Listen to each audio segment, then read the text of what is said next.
I know for some the music's not their thing. I know for others the movies aren't their thing. And so I try to bounce around. I try to combine different things.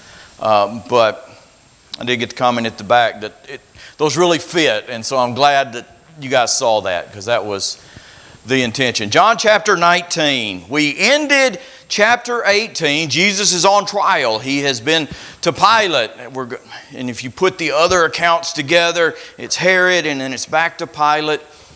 And the crowd has asked for Barabbas. There is this custom in place that allows Pilate every year at the feast to grant the request to return one of theirs that Rome had arrested. And so he comes up with what he thinks is a reasonable offer. I'll give you back Jesus.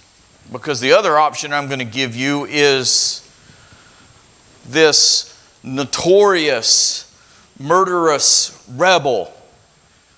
And you don't want those kind of criminals back on the street, so certainly you're going to take Jesus.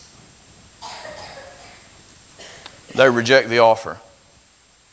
They want Barabbas. And so chapter 19 opens with Pilate dealing with that request and their desire to deliver up the innocent Lamb of God to be crucified.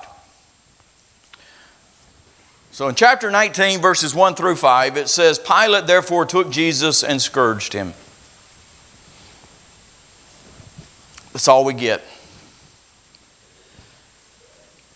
And in truth, that's all I want. Scourging is carried out by a professional.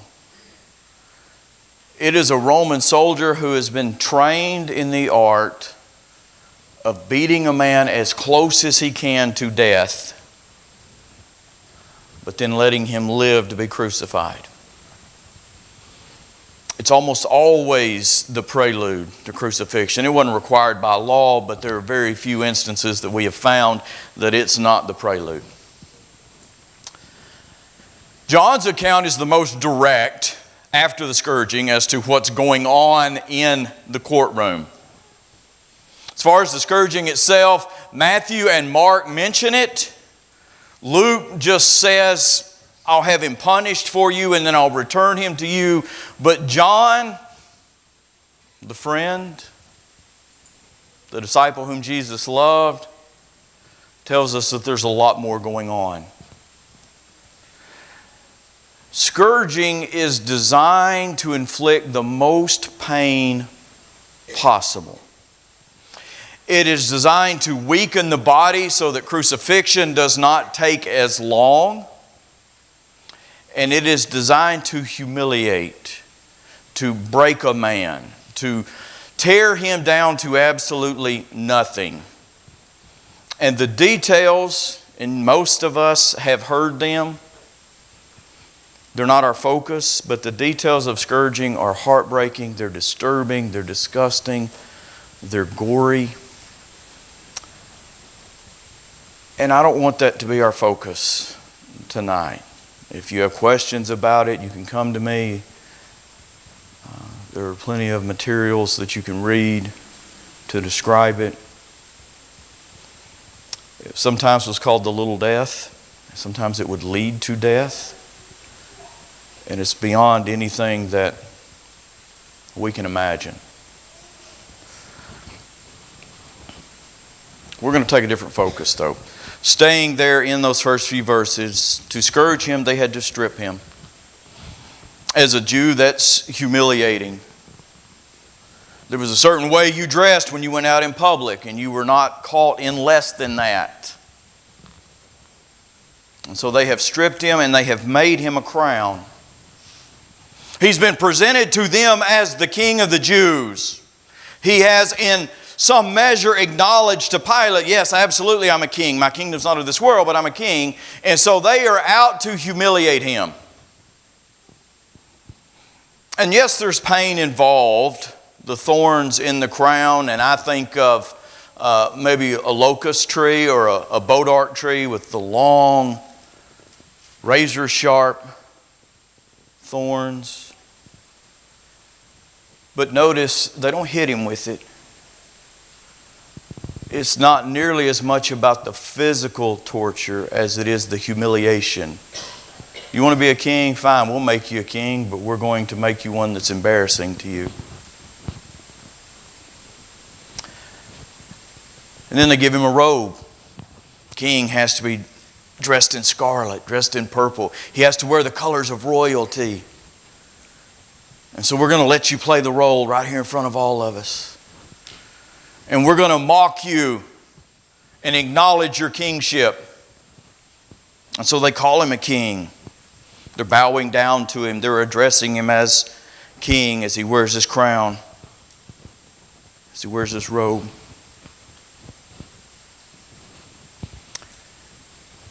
And then the text literally says they began to land blows against his face.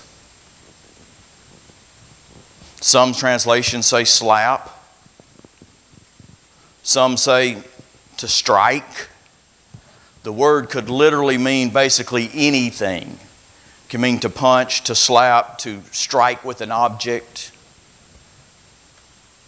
But they're acknowledging that he's king, remember, and now they are hitting him in the face. It's humiliation. That's not how you treat a king. That's not how you treat royalty. They are doing everything they can to humiliate him. He's been scourged. He's had a crown placed on his head. He has a robe. He's now been punched in the face or slapped. And he's presented to the Jews that way. Bloodied. Wearing the crown, wearing the robe. And Pilate says, look, I have pronounced him innocent repeatedly, and I'm doing so again. So here's your king. Take him back. I don't want him. I don't find any guilt in him. We're not going any further in this mockery. And they call for his life. I mean, we're sitting here heartbroken over the mental image of the Son of God, bloodied and beaten, spit running down his face, wearing the crown and the robe. And they're so bloodthirsty. They are so jealous. The leaders are so determined to get him out of the way that they call for his life still. Pilate said, look, there's no guilt. There's no guilt here. There's nothing that this man has done that I really ought to even have to be bothered by this. Certainly it's not worthy of death. It's not worthy of Rome getting involved. Take care of this yourself. Here, he's yours. Take him back. But they keep pushing. They keep trying to back him into a corner. He deserves by our law to die, but we are powerless to do that. Pilate, you got to help us out.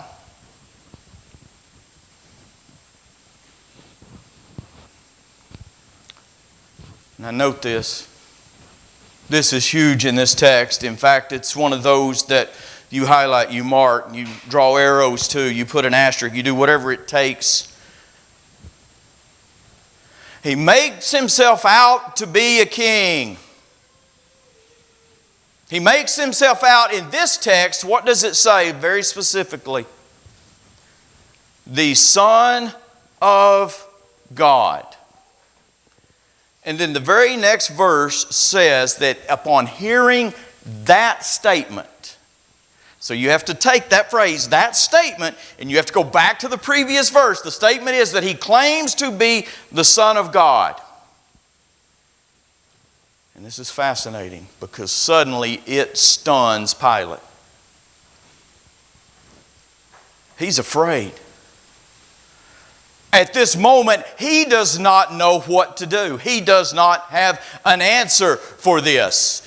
This time it's not about his job. It's not about his unrest. It's not about the fact that Jews and Romans are on opposite sides of the world. Wait a minute. I thought you guys brought him to me because he was a king. Now you're telling me he's the son of a god? in Roman thinking, in our thinking, Son of God. Kings don't mess with gods. Pilate doesn't mess with gods. And he actually kind of stumbles backwards. Remember, Jesus had acknowledged his kingship. Now then, he said, if my kingdom was of this world, there'd be fighting, but it's not of this world. But absolutely, you are right. I am sitting on a throne. All right, that phrase is probably now echoing through Pilate's head. Oh, he's a God, and he's a ruling God, and he's not from this world. Who do I have standing in front of me? And then you're going to couple with that the power that radiates from a man in that dignified silence, who's refusing to answer questions, who has not been broken, who is not begging for his life. He's just standing there. And then as Pilate processes this, the stories come back to mind of the miracles, of this crowd that had just followed him into the city, declaring him the king because of the resurrection of Lazarus. Oh, and you add the fact that in one of the other texts, his wife's had a dream. And she's interrupted court proceedings to come in and tell her husband, don't have anything to do with this man. He's innocent. And so for the first time in these proceedings, Pilate has this uh-oh moment. What have I gotten myself into? Who is this man? And so it says he goes back inside and basically, to paraphrase, says to Jesus, where'd you come from? Are you from another world? Are you one of our gods that has now stepped into earth and standing in my court? Who are you? I need some more information because I'm not sure at this point what to do. And Jesus is silent. Again, not a word. So Pilate kind of comes back into himself a little bit. Verses 10 and 11. Do you know who I am? Look at me. Do you know who you're standing in front of, Jesus? I have the authority. I have the authority to release you. I have the authority to crucify you. And I love this. He's not defending himself. He's actually throwing a barb at the Jews and at Pilate at the same time. But sometimes he's silent, sometimes he speaks. And he's like, nope. You don't have any authority over me at all. Remember, I told you I'm the king.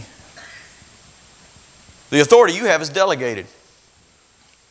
He has just told Pilate, you are nothing more than a puppet. You are playing your part. My Father needs you to sit on this seat and make this decision to carry out His plan, and you have no authority in this. And then He says, by the way, the ones who brought me here had the bigger problem than you do. Because you see, they know. They have knowledge. They brought me here knowing the prophecies about me. They brought me here seeing me fulfill these prophecies in front of them that points to me in flashing letters and arrows that says that's the Son of God, that's the Messiah, that's the Christ, that's the Anointed One, that's Emmanuel, all those terms we see used of Him. They've had knowledge of my teaching. They've heard me. They've been walking in the streets with me and they followed me out to the seashore. They followed me through the streets of Jerusalem and in the temple. They've seen the miracles. So they know they're the ones who are at fault. And so basically what Jesus has done, and this is just for your future reference in your Bible study, is He set up Acts chapter 2 when Peter says, you crucified Him through the hands of godless men.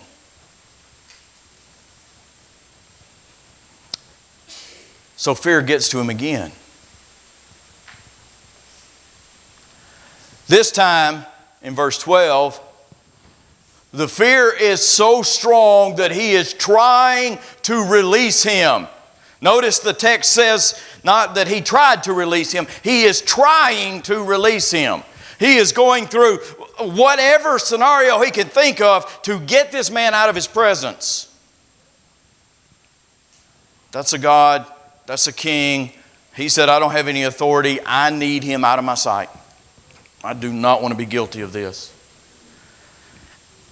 He's terrified that he might be God. Pilate, at this moment, if you keep this in this context, Pilate is closer to believing his claim of divinity than 99% of the Jews are. And it terrifies him. But they're like, no way. You're not letting him go. And now a different fear enters. Anybody who makes himself out to be a king sets himself up in opposition to Caesar. Your authority, they're reminding him, his earthly authority, is from Caesar, is from Rome. And so you don't want that, Pilate. You don't want us going back and telling Caesar that you sided with the rival king.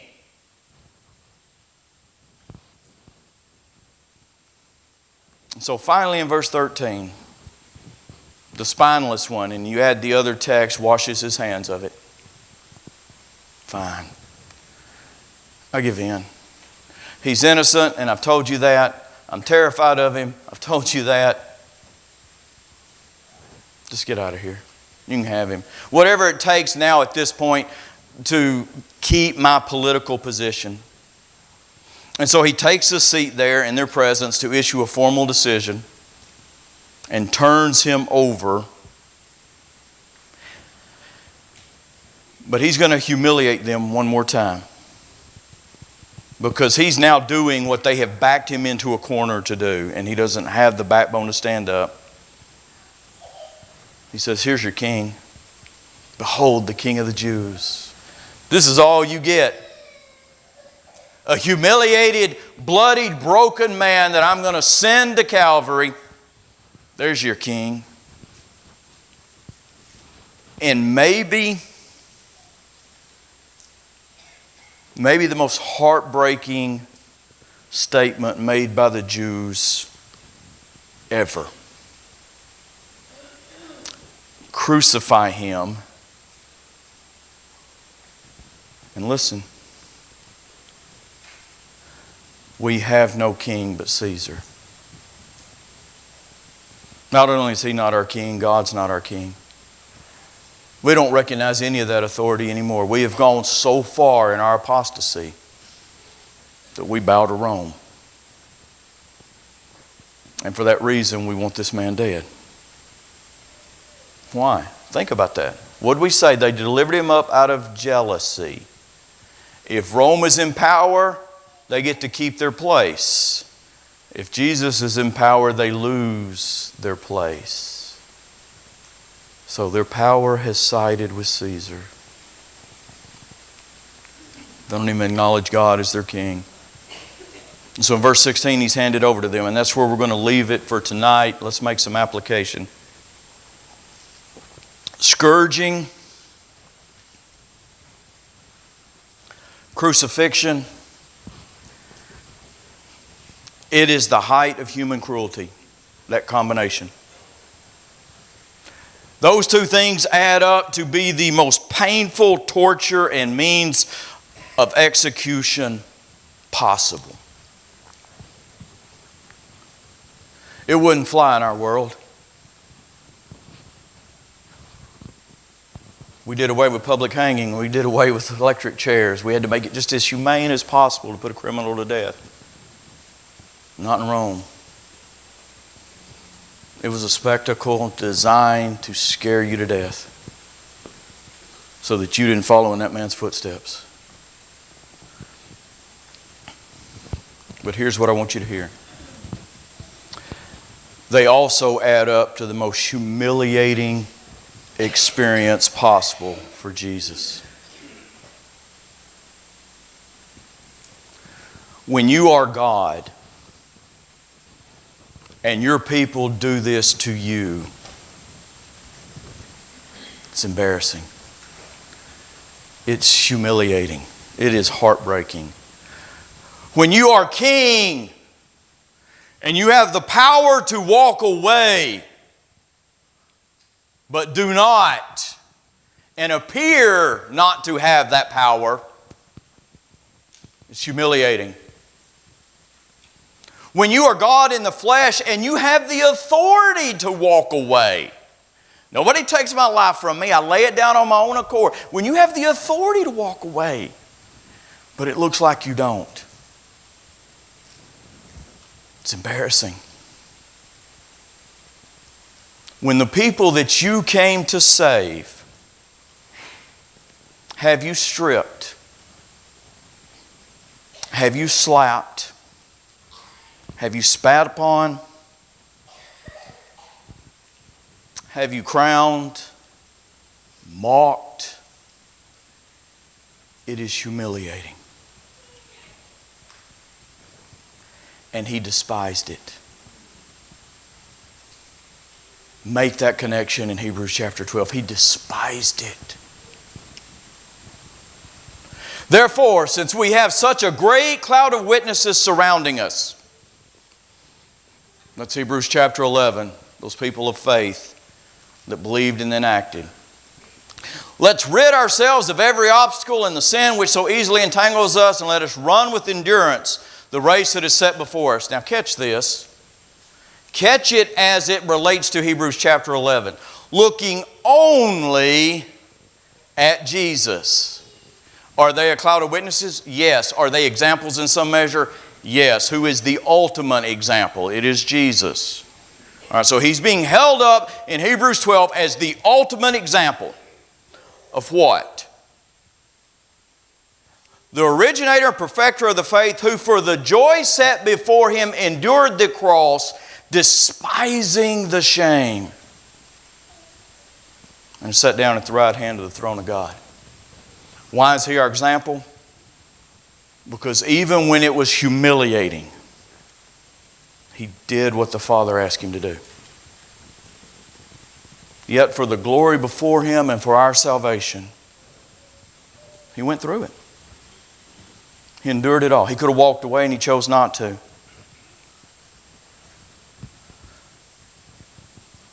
few weeks ago we watched as Jesus, even though he did not call a legion of angels, he did put them back in their place. Remember they slapped him and there was no reason when he had answered the high priest?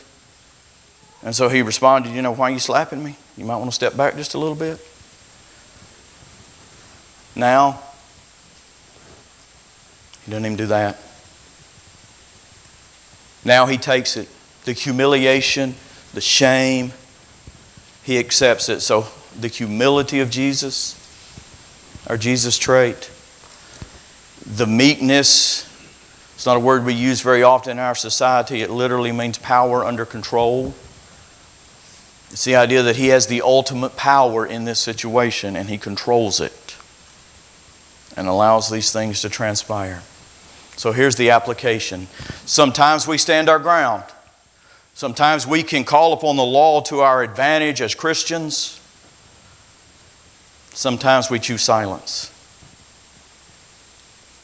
That is why Jesus warns that I am sending you out as sheep in the midst of wolves. You need to be as wary as serpents and as innocent as doves. We have to develop the wisdom to read the room, to read the situation, to know if we stand up or to know if we just take it.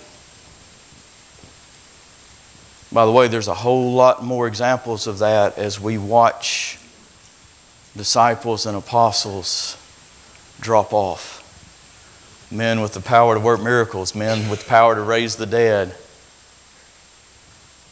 At times they stood their ground, and sometimes they died. God was humiliated at Calvary for me.